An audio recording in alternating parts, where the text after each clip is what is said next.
విముక్తి మార్గ పయనం అనగా ఇదిగో ఇక్కడ కనపడుతున్నది ఒక తల్పము. దాని మీద వెనుకకు తిరిగి నడవవలెను. మీరు ఆ పతాకలనగా జెండాలను సేకరించుకొనుచు వెనుకకు రావలను. ఆ కర్రలను మాత్రం పీకరాదు. శేఖర్ నీతో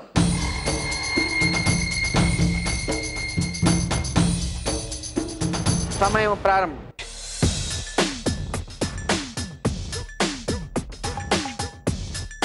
విజృంభించండి.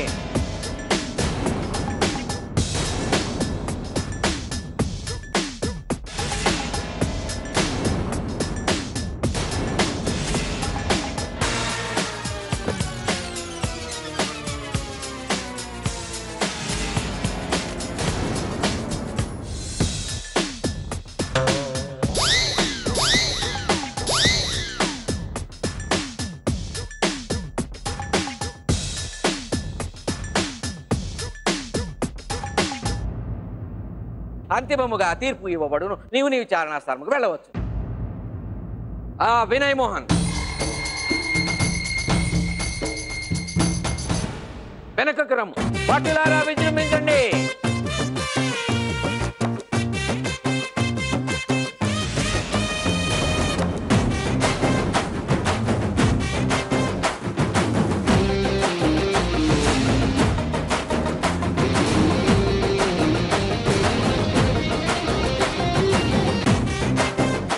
ఇదేదో విచిత్రమైన నృత్యమును.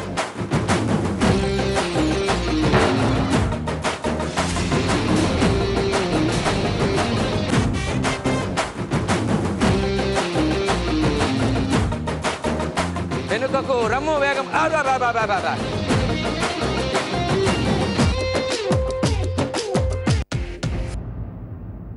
అవి ఏమి అవార్డులందరూ కదా వచ్చినంతగా నీవు ఆనందపడుతుంటివి. సభ చాలా బాగుగా చేసేటివి. కానీ నాకు ఒకటి అర్థం కాలేదు. అది ఏమి నృత్యము? అంతేనా? పొవ్వు నీ విచారణ స్థలమునకు. శభాష్. అభినయ్ కృష్ణ సమయము ప్రారంభమైనది.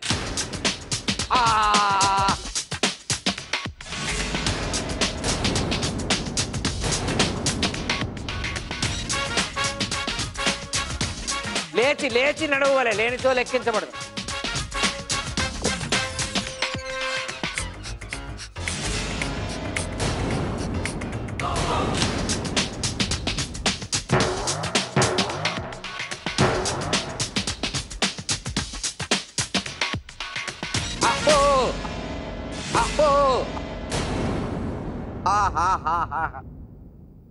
అన్నీ బాగుగా తీసితివి. కానీ ఇక్కడ మాత్రం కొంచెం అయినను బాగుగా జరిగినది. శభాష్. ప్రదీప్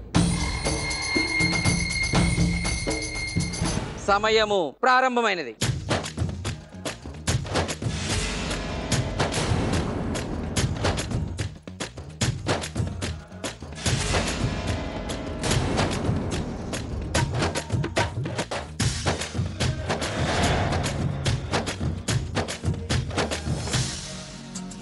నిరాటంకముగా నీరు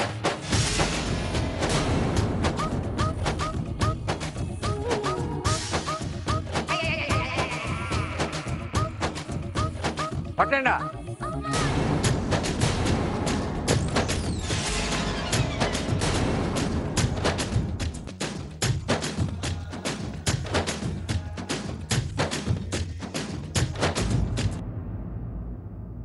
బహు బాగుగా ప్రయత్నించి ప్రదీప్, అభినయ్ కృష్ణ, వినయ్, శేఖర్ భాష అదే వరుస క్రమంలో వచ్చి ఇక్కడ నిలబడవాలి.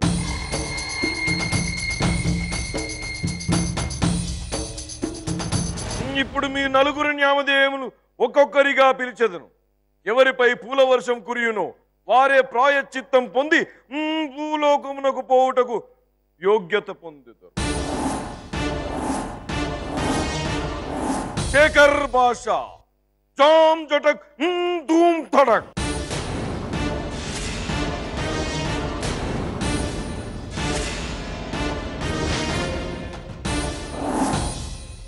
తదుపరి ప్రదీప్ జామ్ జటక్ ధూమ్ ధడక్.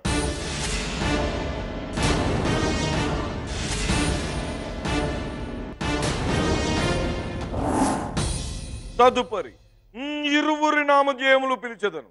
ఎవరిపై పూల వర్షం కురియునో వారే ప్రాయశ్చిత్తం పొంది భూలోకమునకు పోవుటకు యోగ్యత పొందినట్టు.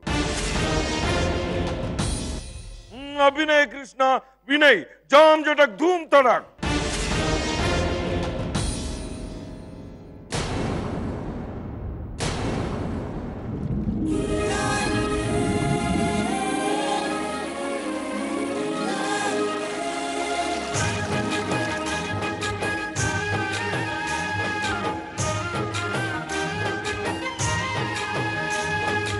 భటులారా, అభినయ కృష్ణను తక్క మిగతా వారిని నరకలోకమునకు బంధించండి, లోనికి తీసుకొని పొండి.